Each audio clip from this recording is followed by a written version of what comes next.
Now अब ये बात कंफर्म हो चुकी है, दिल्ली में जो ब्लास्ट हुआ वो कोई एक्सीडेंटल एक्सप्लोजन, कोई गैस लीक, कोई रैंडम इंसिडेंट, इनमें से कुछ भी नहीं था।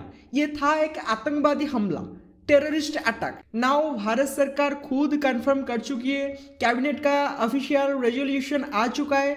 और सवाल ये नहीं कि किसने किया, सवाल ये है कि क्यों किया, कैसे किया और आगे क्या होने वाला था। और भाई जब मैं बताऊंगा ना कि इनका असली प्लान क्या था, पूरा बॉडी चिल हो जाएगा। अब देखो, रेड फोर्ट के करीब जो कार उड़ी ना, वो अपने आप नहीं उड़ी। डीएनए टेस्टिंग से ये भी कंफर्म हो चुका है कि कार को ड्राइव वही कर रहा था वो आदमी जो पुलवामा से डॉक्टर बनकर आया था।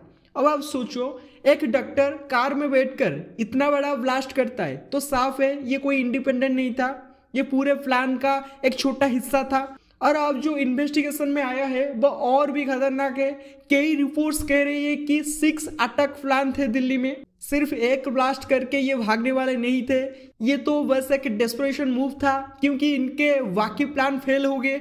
अब एक अजीब एंगल आता है, जब इस्लामाबाद में अटैक हुआ था तो यूएस ने उसे तुरंत टेररिस्ट अटैक कहा, लेकिन इंडिया में ब्लास्ट हुआ तो ट्वीट में यूएस एम्बेसी बोलती है टेरिबल एक्सप्लोजन, एग्जैक्टली एक्सप्लोजन। यही बात पर बहुत लोगों का खून खोल गया था, क्योंकि भाई दोनों जगह लोग मरे, दोनों जगह हमला हुआ, लेकिन भाषा अलग। पर अब चीजें बदल गई। अभी अभी US secretary of state Marco Rubio ने साफ बोला है कि yes this was a terrorist attack in India.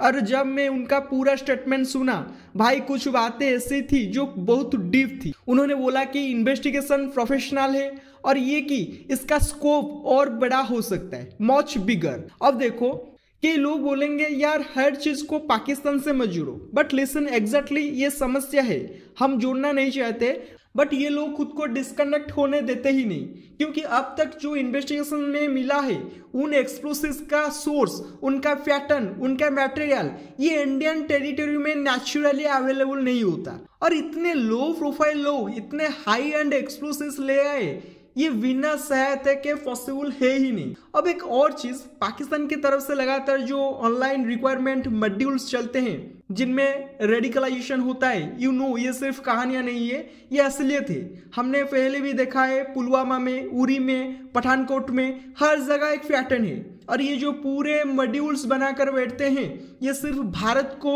Destabilise करने के लिए बनाए जाते हैं। अब यहाँ पर एक बात साफ हो चुकी है, इंडिया अब कोई जल्दी में नहीं है, इंडिया कोई इमोशनल स्टेप नहीं लेता। इंडिया सर्जिकल स्ट्राइक भी करती है तो पहले प्रूफ लेती है, पूरा मैपिंग करती है, फिर जाकर कुछ करती है। और यही चीज मार्को रूबियो भी समझ रहे हैं। अगर इस अटैक का कोई पाकिस्तान ग्रुप से कनेक्शन निकला तो फिर वो ग्रुप बचेगा नहीं, इंडिया की तरफ से भी, यूएस की तरफ से भी।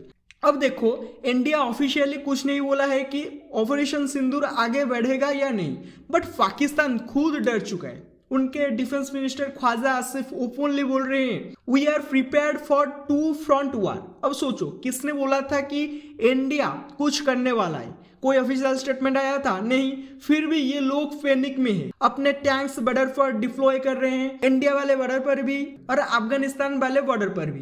क्यों? क्योंकि ये जानते हैं इस बार इंडिया पहले जैसा इंडिया नहीं है, नया युद्ध अभ्यास हुआ है, नए प्रोटोकॉल्स आए हैं। एग्जैक्टली, इस बार खेल अलग है। अब जाते हैं सबसे खतरनाक हिस्से पर। जैसे जैसे NIA-IV रॉ की जानकारी सामने आ रही है, एक शॉकिंग डिटेल्स मिली।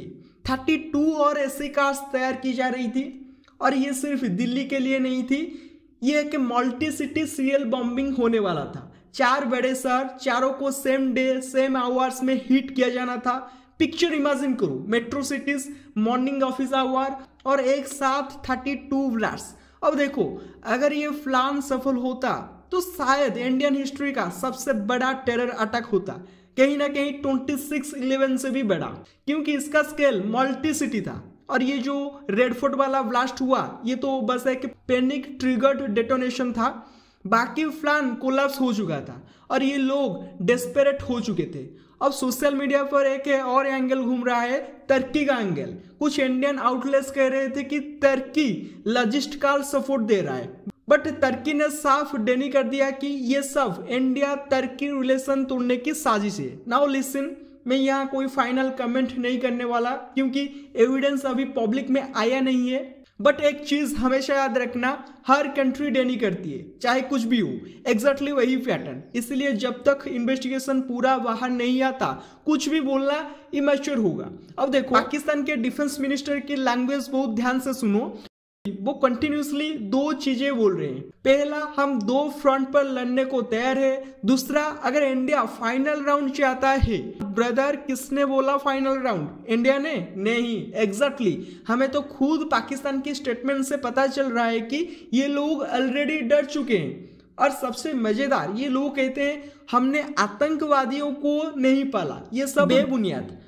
अब पूरा सवाल इस पर है, भारत आगे करेगा क्या? देखो, इंडिया का टारगेट आइडियोलॉजिकल है। इंडिया का मकसद किसी देश को हराना नहीं बल्कि टेररिज्म को खत्म करना है। और अब जब ये पता लग रहा है कि फ्यूचर में ऐसा अटैक और बिग होने वाला था, इंडिया अब पासिव नहीं रहने वाला। इंडिया शायद वेट करेगा, पूरा प्रूफ आए, पूरा चेन एस्टेब्लिश हो, पूरा नेटवर्क आइडेंटिफाई हो, फिर या तो कवर्ट ऑपरेशन या टारगेटेड स्ट्राइक्स या इंटरनेशनल प्रेशर या साइबर काउंटर मेजर्स या ऑल कंबाइंड। क्योंकि अब यूएस भी ओपनली बोल रहा है अगर पाकिस्तानी लिंक्ड ग्रुप निकलेगा हम उनके पीछे जाएंगे। एग्जैक्टली इस बार इंडिया अकेला नहीं है। इंटरनेशनल मूड बिल्कुल अलग बन चुका है। अगर कोई बड़ी प्रूफ होती है सो लेट्स वेट, क्योंकि बहुत कुछ होने वाला है। और जैसे ही कोई अपडेट आता है मैं आपको सबसे पहले डिटेल में बताऊंगा। वीडियो को शेयर कीजिए एंड सपोर्ट के लिए चैनल को सब्सक्राइब कीजिए।